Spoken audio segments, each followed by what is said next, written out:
মই অৰিন্দম আৰু welcome back to my channel. অনকল বহুত দিন ভিডিঅ' দিব পৰা নাই, ব্লগ দিব পৰা নাই, কিন্তু আজি দিবলৈ গৈ আছোঁ। যিহেতু আঘোণ মাহ আৰু কৃষি কৰ্মৰ লগত জড়িত হৈ থকা হয় মানুহবোৰ, ময়ো তেনেকৈ ব্যস্ত হৈ আছোঁ। আৰু ধান চপোৱা সময়, এতিয়া ধান মৰণা মৰাৰ সময়, গতিকে মই কেনেকৈ ব্যস্ত হৈ আছোঁ তাকে মই আপোনালোকক দেখাম। কেনেকৈ মৰণা মাৰিছোঁ, এটা ব্যতিক্ৰমী প্ৰচেষ্টা হয় মোৰ। বন্ধুসকল, যিহেতু আপোনালোকে জানে অতীজৰ পৰাই চলি আছে, প্ৰাচীন কালৰ পৰাই গৰুৱে মাৰে মৰণা, আৰু তাৰপিছতে পাৱাৰ টিলাৰ ওলালে বা ট্ৰেক্টৰ ওলালে। আৰু এতিয়া সদ্যহতে যিটো নৱসংযোজন, আজি 4 বছৰমানৰ আগৰ পৰা, 4-5 বছৰ আগৰমানৰ পৰা পেডি কেঁচা বুলি কয়।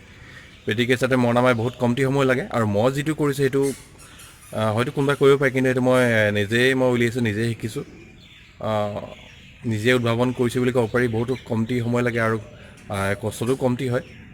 আৰু সময়টো প্ৰায় পেডি কেঁচাটো যিমান সময় লয় মৰণা মাৰিবলৈ সিমানেই সময় লয়, কমহে সময় লয়। আপোনালোকে তাকে মই আপোনালোকক দেখাম বুলি ভাবিছোঁ। এই ভিডিঅ'টো তাকে আপোনালোকক শ্বেয়াৰ কৰিম বুলি ভাবিছোঁ আপোনালোকৰ লগত। ভিডিঅ' মোৰ আহি আছে বাৰু, ৰেগুলাৰ মই ভিডিঅ' দিম। এইকেইদিন কৃষিৰ লগত জড়িত হৈ আছোঁ, খেতিৰ লগত জড়িত হৈ আছোঁ। আৰু ভিডিঅ'টো আৰম্ভ কৰোঁ, আহক চাওক।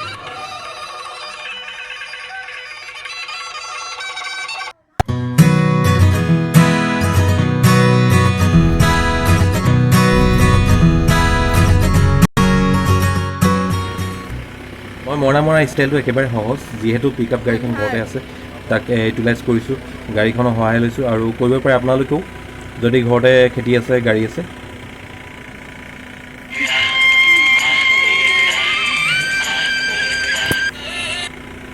অতি সহজতে হৈ যায়, কষ্ট কম, সময়ো কম লয়।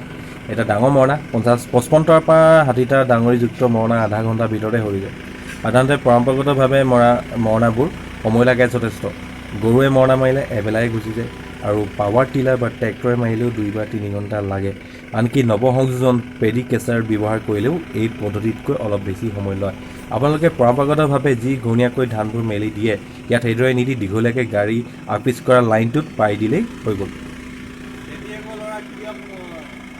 মুঠিকেইটা খুলি দিব পাৰে বা নিদিব পাৰে। যদি খুলি নিদিয়ে তেতিয়া মন কৰিব যাতে মুঠিকেইটা তিতা নহয়, তিতা হ'লে ধানবোৰ লিকটীয়া হয় আৰু সহজে নসৰে। মৰণা মৰাৰ সময়ত ধানখিনি ওখনীয়া থাকিব লাগে 2-3 বাৰ, তেতিয়া সহজে সৰে। তাৰপিছত মৰণা সৰি যোৱাৰ পিছত ধানবোৰৰ পৰা খেৰখিনি পৃথক কৰি দিলেই মৰণা হৈ গ'ল। গতিকে বন্ধুসকল, আজি এয়াই আছিল এটা মোৰ চমু ব্লগ। এই ভিডিঅ'টোৰ পৰা আপোনালোকে শিকিবলগীয়া একো নাই, তথাপি ভাবিলোঁ আপোনালোকৰ লগত শ্বেয়াৰ কৰোঁ। মোৰ ভিডিঅ'টো চাই যদি 2-এজন আমাৰ অসমীয়া যুৱকৰ কৃষি কৰ্মৰ প্ৰতি ধাউতি বাঢ়ে, তেতিয়া মোতকৈ আনন্দিত ব্যক্তি কোনোবা হ'ব পাৰে নেকি। আশা কৰিছোঁ আপোনালোকেও কৃষি কৰ্ম কৰি যাওক। কৃষিভিত্তিক কৰ্মবোৰ কৰি থাকিলে মন প্ৰাণ প্ৰফুল্লিত হৈ থাকে, লগতে ঘৰখনো আৰ্থিকভাৱে সচ্ছল হ'ব পাৰি। আমাৰ অসমত সাধাৰণতে আঘোণ মাহৰ পিছত খেতি চপোৱাৰ পাছত পথাৰসমূহ এনেই পৰি থাকে। বহিঃৰাজ্যৰ দৰে আমাৰ ইয়াতো শীতকালত চব্জি পাচলি আদি খেতি কৰিলে ৰাজ্যখন বহুত লাভান্বিত হ'ব পাৰিব, আৰ্থিকভাৱে যথেষ্ট চহকী হ'ব আৰু ৰাজহ বাঢ়িব। আৰু ইয়াকে কৈ আজি মই ভিডিঅ'টো মোৰ সমাপ্তি ঘটাইছোঁ। জয় জৱান, জয় কিষাণ। আৰু যিসকল মোৰ চেনেলটোলৈ নতুনকৈ আহিছে তেওঁলোকে মোৰ চেনেলটো নিশ্চয় ছাবস্ক্ৰাইব কৰিব, আৰু কিনাৰ বেল আইকনটো বজাই নটিফিকেশ্যনবোৰ অল কৰি দিব। আৰু ধন্যবাদ।